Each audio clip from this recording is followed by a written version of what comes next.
ታገሽ ያልፋል። ታጋሾች ምንዳቸው ገደብ የለሽ ስለመሆኑ በቁርአን ተነግሯል። የታጋሽ ምንዳ ይህ ነው፣ እስከዚህ ነው ተብሎ አልተቀመጠም። ጉዳዩ ከባድ ስለሆነ እኮ ነው። የምድር ላይ ታላላቅ ሰዎች ሁሉ ከትልቅ ደረጃ የደረሱት ታግሰው ነው።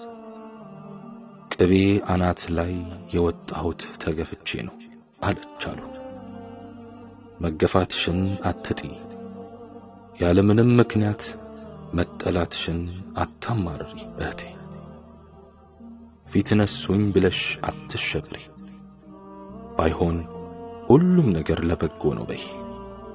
ከትንሽ እስከ ትልቅ በሁሉም ፈርጀ ብዙ የዱንያ ፈተናዎች ላይ ሁሉ ታገሽ።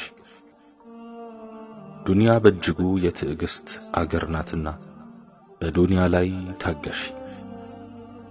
ሁሉን ነገር ችለሽና ውጠሽ ለማለፍ ሞክሪ። አብዝተሽ ታገሽ። ከመታገስም ጋር ዝም አትበይ። ድከሚ፣ ታገይ። መከራ እንደ ከባድ ማዕበል ሁሉ ያልፋል። ችግር እንደ ጨለማ ሁሉ ይገፈፋል። በትዕግስት ጠብቂ። እየተንቀሳቀስሽ ጠብቂ፣ እየሰራሽ ጠብቂ። መጠበቅ በራሱ ዒባዳ መሆኑ እወቂ። ኢንሻአላህ ያልፋል። ዱንያ የትዕግስት አገርማ ባትሆን ኖሮ የነብዩ አዩብ አለይሂ ሰላም አይነት ትዕግስት ለጀነት መግባት ጥሎሽ ሆኖ ባልቀረበ ነበር። እስቲ ምን አስጨነቀን? እድላችንና እጣ ፈንታችን ሁሉ በአላህ Subhanahu Wa Ta'ala እጅ ነው። ሰዎች በእኛ ላይ ማድረግ የሚችሉት ትልቁ ነገር አላህ የጻፈልንን ወይም የጻፈብንን ነገር መፈጸም ብቻ ነው። ከዚያ ውጭ ምንም ጉልበትም ኃይልም ሆነ ብቃት የላቸውም። አይጎዱንም፣ አይጠቅሙንም።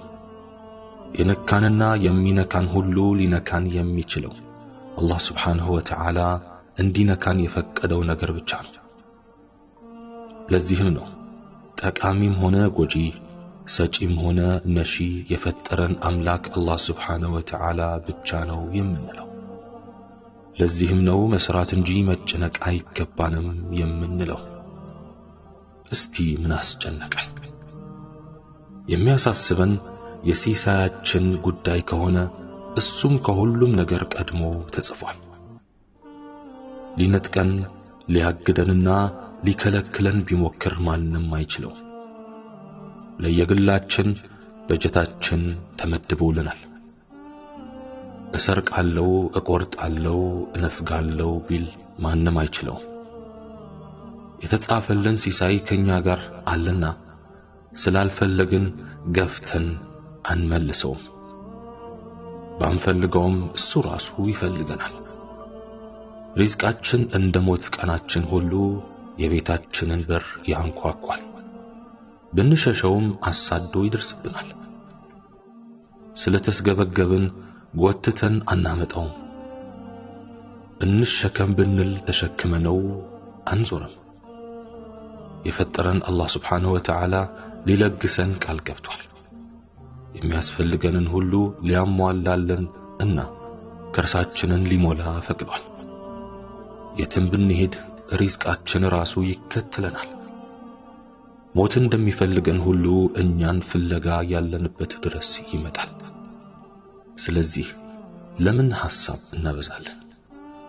ምን አሳሰበን? የሚያሳድደን ጠላት ይኖርብን ይሆን? እድሜያችን በአላህ Subhanahu Wa Ta'ala እጅ ነው። የወደደን የአንዲትም ቀን እድሜ አይጨምርልንም። የጠላን ቅንጣት ታክል አይቀንስብንም። እድሜ ቀድሞ የተወሰነና የተቆረጠ ነገር ነው። ያለ ቀናችን የምንሞት አይደለንም። ከሞት ቀናችን አንቀድምም፣ አንዘገይም። በሽታ፣ ሰዎችም ሆኑ ሌሎች አደጋዎች ምክንያት ናቸው እንጂ በሕይወታችን ወሳኞች አይደሉም። ቀናችን ሳይደርስ አይገሉንም። ስለዚህ ምንም ሊያስፈራን አይገባም። በልጅነት በእናታችን ማህፀን ውስጥ የጠበቀን አላህ Subhanahu Wa Ta'ala ሁሌም ይጠብቀናል። ጠላት ከሆነ ሁሉም አለው። ሰው ሆኖ የሚጠላው የሌለው ሰው የለም። መላእክትን ሳይቀር ሸይጣኖች ይጠሏቸዋል።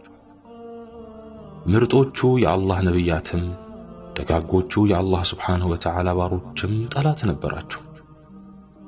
ፊርዓውን የነቢይ ሙሳ ዋና ጠላት ነበር። ነቢይ ኢሳ ለግድያ ተፈልገዋል። ቁረይሾች ነቢያችንን አለይሂ ሰላቱ ወሰላም ሲያሳድዱ ነው የኖሩት። እስቲ ምን ያሳስበናል? የምድር ላይ ፈተና ለማንም አልቀረም። ለአላህ ቅርብ የሆኑ ባሮቹ ጭምር ተፈትነዋል። አባታችን አደም በሸይጣን ተፈትነዋል። ነቢዩ አዩብ በበሽታ ተፈትነዋል። ነቢዩ ዘከርያ በልጅ እጦት ተፈትነዋል። ነቢዩ ያዕቁብ በልጆቻቸው ጥመትና በጠፋ ልጃቸው በነቢዩ ዩሱፍ ናፍቆት ተፈትነዋል። ነቢዩ ኑህ በሕዝባቸው ተቀባይነት አጥተው ለበርካታ ዓመታት ጮኸዋል። ነቢዩ ሙሳ በፊርዓውን ጦር ተሳደዋል። ነቢዩ ሙሐመድን አለይሂ ሰላቱ ወሰላም ቁረይሾች ተከታትለው ሊያጠፏቸው ሞክረዋል። የቲም ሆነው ከማደግ ጀምሮ እስከ ልጆቻቸው ሞት ሁሉን ፈተና ቀምሷል። ምን ያሳስበናል? ባልሰራነው ሥራ ስማችን ጠፍቶ ባልዋልንበት ውሎ ክብራችንም ተነክቶ ከሆነ ከኛ የሚበልጡ በርካታ ደጋጊ አላህ ባሮች ኑሮበታል፣ አልፈውበታል። ሰዎች የፈጠራቸውን አምላክ አላህ Subhanahu Wa Ta'ala ጭምር ሳይፈሩና ሳያፍሩ ወንጅለውታል። ሚስት አለው፣ ልጅ አለው፣ ወልዷል፣ ተወልዷል፣ ንፉግ ነው፣ እጁ አይፈታም፣